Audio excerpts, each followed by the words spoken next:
Hey y'all, it's Jennifer. Welcome back to my channel. Today I am coming to you with another video all about Dante. And so I thought today what we could do that might be a little bit fun is to take a bit of a tour through Dante's Florence. Now, Florence is essentially the seat of Tuscany in Italy, so it's kind of in the middle of the boot when you were looking at a map of Italy. And Florence is Dante's hometown.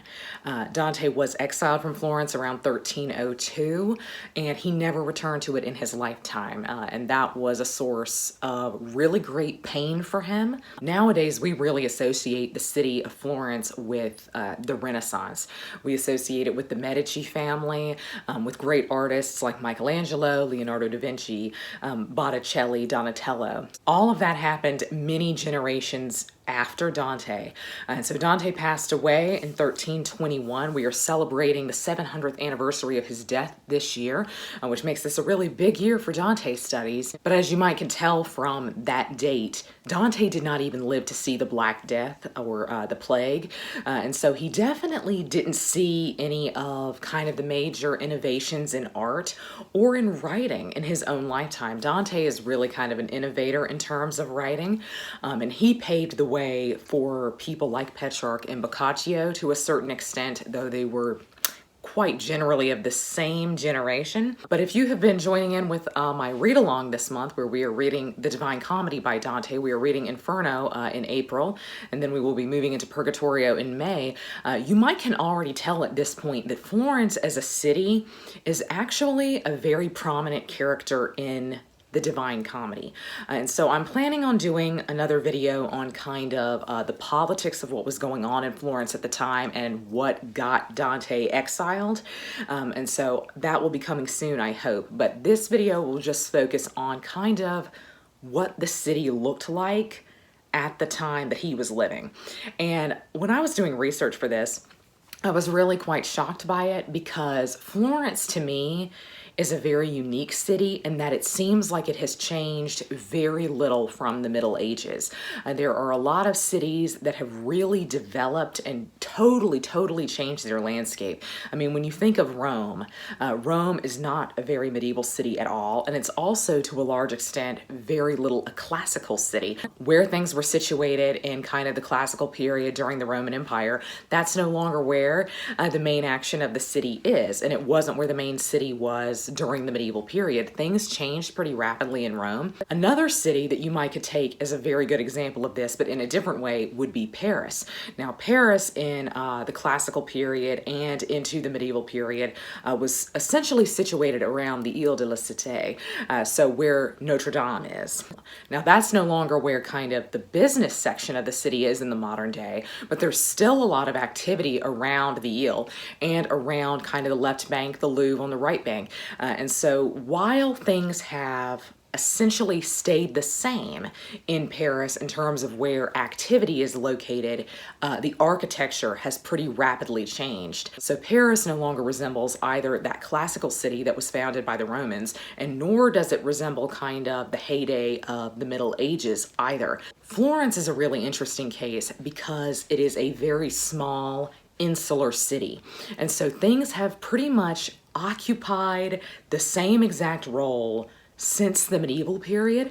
And so I really thought, well, there's going to be a lot that Dante would have recognized. And you often feel like, if you go to Florence, you often feel like, wow, I'm walking in the footsteps of Dante. Florence is very proud of Dante. There are plaques everywhere you go with quotes from the Divine Comedy where he's referencing Florence, where he's referencing a specific building.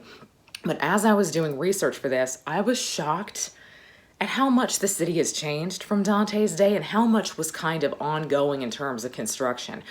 So I think let's get the big one out of the way first. When we're going on our tour of Florence, what's the number one thing everybody wants to see?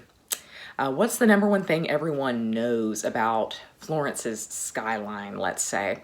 And that's the Duomo, or their cathedral. And so the interesting thing about this is that there would have been no dome on the top of the cathedral when Dante was living there.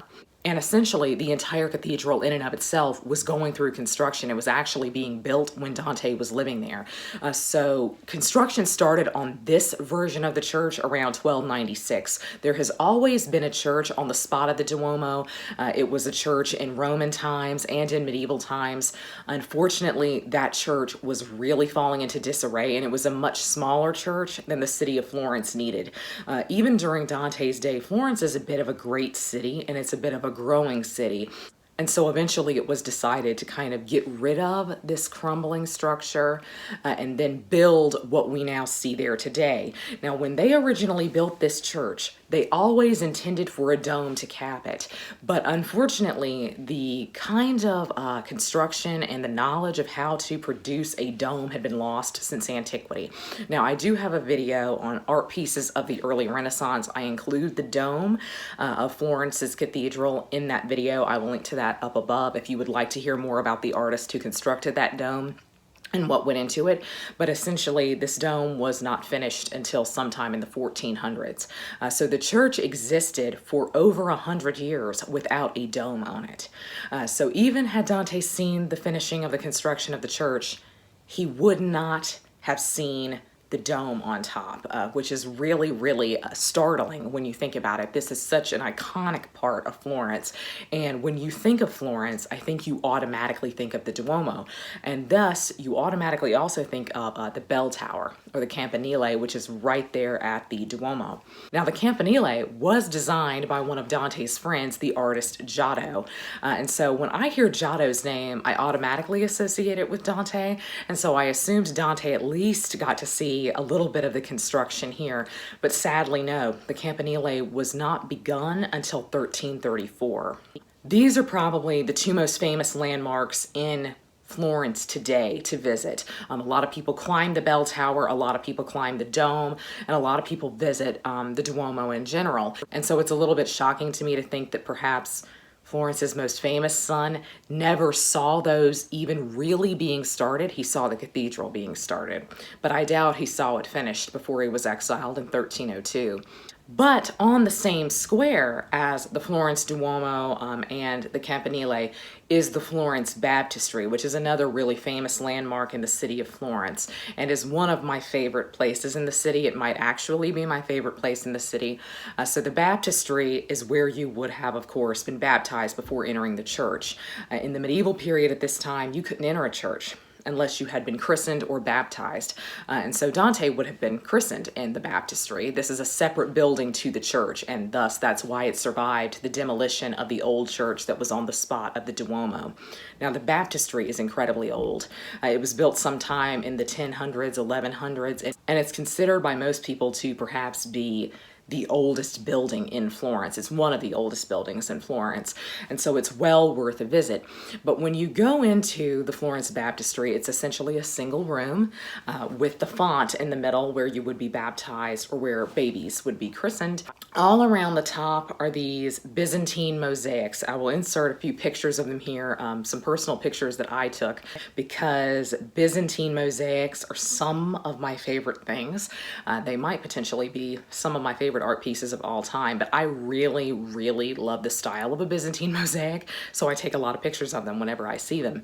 What you want to pay attention to with regards to Dante here is this image of the devil. This was very influential on Dante, and this image of the devil will probably be extremely familiar to you if you have read the Inferno, because he looks quite a bit like how Satan is described in the Inferno.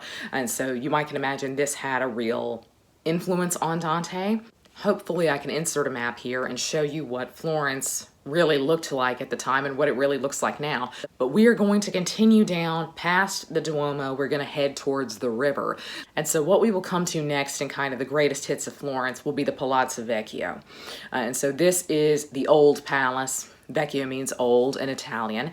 And this is one that I also thought Dante saw to completion, but he did not. The Palazzo Vecchio started being built in 1299, and so this was a new palace for the government. So if you've heard anything about the priori or the gonfaloniere, this is where they worked. And so if you were elected as a priori, you were elected for a 2-month term, and you would move into the Palazzo Vecchio during this time to serve out your governmental term. That wasn't really happening so much in Dante's day. That's more of the kind of iconic Florentine Republic style, but that's essentially what the Palazzo Vecchio morphed into. This is another really beautiful, beautiful, iconic building. This is actually my favorite spot in Florence because adjacent to the Palazzo Vecchio is the Logia De Lanzi, which has a lot of my favorite sculptures in it. Actually, my favorite sculpture of all time is there. Dante would not have seen that, but the Loggia would have been there, as far as I understand it. So he would have seen that. But also right around the Palazzo Vecchio is the very famous Uffizi Gallery. This also, of course, would not have been there in Dante's day. This wasn't done until the 1500s. The Palazzo Vecchio actually houses Dante's death mask now, which is a very contentious item. A lot of people don't believe this death mask ever really belonged to Dante. A lot of people think this is a copy, or that it was a mask molded off of a statue of Dante, that it was not actually a death mask of him at all. I have to admit, it has a pretty great likeness to him. From all of the famous portraits that you see, it does really look like him. But this is now housed in the Palazzo Vecchio, so if you were planning on doing kind of a bit of a Dante tour through the city of Florence, you might want to make sure that you hit the Palazzo Vecchio. There are a lot of really wonderful frescoes inside as well that Dante unfortunately would not have seen. There are older parts of the Palazzo Vecchio that Dante would have been very familiar with because a lot of the kind of facade, the front part that you see that's very iconic with the bell tower and everything, that was kind of the newer construction of 1299. They did build on a bit, as far as I understand it, to the old palazzo. And so there are parts of the building that would be very familiar to Dante, but this kind of really beautiful iconic facade would not have been. So let's continue on our tour. So we will cut down to the river and we will turn to the right, I believe, if I'm remembering this correctly. We will turn to the right and we will see the Ponte Vecchio, and this is a really famous old bridge in Florence. Vecchio does mean old, so this just means the old bridge. And the Ponte Vecchio has for centuries been a bridge where there were shops open where you could buy silver and gold, and most specifically leather, which is a very, very important export for Florence. It always has been historically. They are still very famous for their leather. Now, the Ponte Vecchio is the seat of one of my favorite stories about Dante when he was a child. Apparently, Beatrice passed him by and acknowledged him. And when we think of acknowledged him, we might think she said, "Hey, how are you?" But she most likely just kind of nodded at him. This was a moment of intense importance for Dante because she knew who he was. And now this story has never been confirmed. This is a legendary story. I believe it has its heart in the La Vita Nuova. So a lot of historians will conjecture that this never actually happened. A lot of people don't think it happened on the Ponte Vecchio. They think it happened on another bridge. The Ponte Vecchio is also the seat of a really important moment in history for Dante. The Ponte Vecchio is actually where Buondelmonte de Buondelmonti was murdered in the 1200s, and this kicked off the Guelph and Ghibelline conflict, which is extremely important in terms of the Divine Comedy. He was killed at the end of the bridge. So not only does the bridge occupy a really romantic part of Dante's life, it also occupies a really important political moment for him. Now, the Ponte Vecchio, you might know from the name, is very old, but it unfortunately is not the bridge that Dante would have seen. The current bridge dates from 1345. The earlier bridge that Dante would have been very familiar with was destroyed in 1333 when the river flooded. So the Ponte Vecchio actually crosses the narrowest part of the Arno River in the city. And so unfortunately, when it floods, it's always been at risk. This was a really, really bad flood. It was essentially swept away and destroyed. And so you might be thinking, is there nowhere I can go to get a really genuine Dante experience? Has nothing survived? Actually, something really, really special has. So let's back up a bit. We're moving away from the bridge and we're going to go to kind of the medieval part of town. And you will notice this by kind of the towers that are there. There is one main medieval tower still remaining. Florence used to have hundreds of these towers. And if you have ever been to Italy or you are familiar with the Tuscany region, you might know of a small town called San Gimignano. They have a lot of these medieval towers remaining. This was very popular in the medieval period to build your houses up high because it was very important to be able to look far away and see when your enemies were coming. Florence, for the most part, has gotten rid of those entirely. There are a couple remaining. The most famous one is in this kind of medieval part of the city where you can visit the Casa di Dante. This is a museum that kind of says this is the house that Dante grew up in. This is the house where Dante lived. And that's not necessarily true to my knowledge. Family members did live in this house, and this actually is the area in which Dante was born. And so a house was kind of erected here in a way to make a memorial to that immediately after Dante died. And so his family did live in this house, to my knowledge. Cousins lived here, but they do have a lot of artifacts here that pertain to Dante and a lot of really interesting information about the Guelph and Ghibelline conflict, which I think is very confusing for a lot of people trying to get into Dante. And so I do recommend you go there, and they have a really lovely museum shop. But I think more importantly than whether or not he actually lived in the house is the fact that he would recognize it. He would recognize this area. This is actually an area of the city where a lot of medieval structure survives. And so he would actually probably recognize the Dante's House Museum. But more importantly than this is another of my favorite spots in Florence, is down the alley right at the Dante's House Museum. There is a small church. And you can be forgiven for passing by this and not knowing that it was a church at all, because it's really only marked by a tiny plaque. The alley is very small, and often the door is shut. This is the Chiesa di Santa Margherita dei Cerchi. And so this is a very, very small church. It is a very, very old church. But let's pretend today that the doors are open and we are going to go inside. This is a one-room church. It is extremely old. It was built in 1032. This is not one of the stunning Gothic cathedrals. This is a very small, very dark church. There's not much light in it. It's crowded in on either side by other buildings, so there's not very many windows. But this church is often called Dante's Church because legend has it this is where Dante married his wife, Gemma Donati. But perhaps more importantly than that, this church is also where Beatrice is supposedly buried. Beatrice and her nurse, I believe, are buried inside the church. And it's a really, really cool place because you go into this small church, and on either side, here is Beatrice on the left, here is her nurse on the right, I believe. Beatrice was apparently very small. The grave is extremely small. The altar is, of course, up at the front of the church.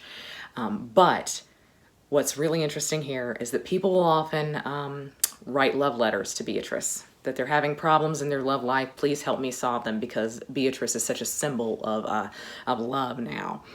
I love this space for so many different reasons. First of all, I love these kind of tiny one-room churches from the 1000s. I think you would call this Romanesque. You might call it Romanesque. I think there is a real vibe to these places because I just love a dark church. And so there is a real vibe to this place that is very, very interesting, raises the hairs on your arm, but also to be in the presence of Beatrice. It's just really cool because a lot of people don't think this is her.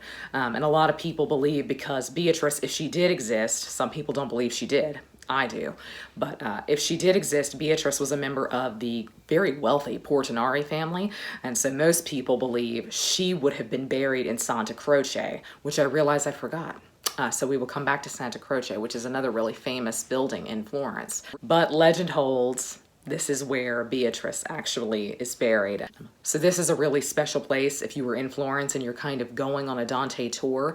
I was lucky enough to get to visit it. I do believe it's closed quite a bit, but I was lucky enough to visit it because an Italian tour group was inside. I noticed the doors were open and I kind of snuck in. I think they thought I was part of the tour group. Alas, I was not. I just really wanted to see Beatrice. Speaking of Beatrice, let's come out of the church. We're coming out of Santa Margherita dei Cerchi. We're going to turn right. We're going to finish walking down this tiny aisle, and then we're going to turn right again. And you might see a very nice looking kind of Renaissance facaded building, I would say. And this is actually Beatrice's childhood home. This is the Palazzo Portinari Salviati. So the Salviati family eventually got hold of this. You might know the Salviati if you have seen my video on the Pazzi conspiracy. I will also link to that up above. So the Salviati were actually involved in that. But the Portinari family kind of came into power in the 1200s, and so Beatrice's father built this place.